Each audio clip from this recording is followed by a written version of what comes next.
Apart from people in more than 7 cities in the US are protesting over the death of George Floyd, and more than 40 cities have to announce curfew. Protests have been held in many cities around the world, such as in Australia and New Zealand. In Europe, the protests in Paris expressing solidarity with American protesters over the death of George Floyd.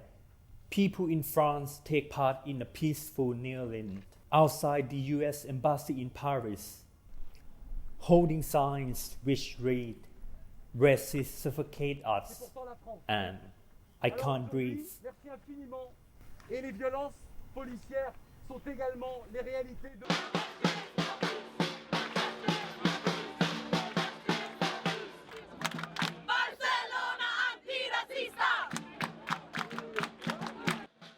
In Barcelona, protesters hold an anti-racist demonstration in Barcelona in the wake of George Floyd's death in police custody in Minnesota.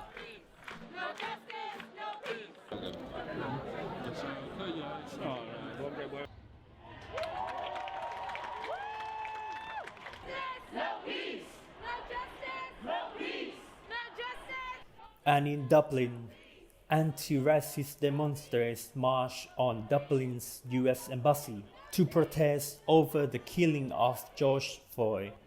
Police estimated between 2,000 and 3,000 protesters took part in the peaceful event. Reaction to it. Obviously, it provoked my emotions to be here today. You know, when I seen that, obviously that's not one time, it happens a few times. And for me to be here today, because I felt like, you know, like that could have been me. That could have been my brother. That could have been your brother. So that's why I'm here. Attacks that the people who are meant to protect people, they're not doing that. So who do you turn to when you can't turn to the people that are meant to protect you?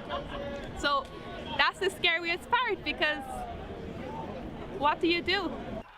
The protests around the world show the racism is not acceptable in modern world. We see people in many countries stand up, gather together to show their standpoint on this matter. C'est pourtant la France. Alors aujourd'hui, merci infiniment d'être avec nous pour ce...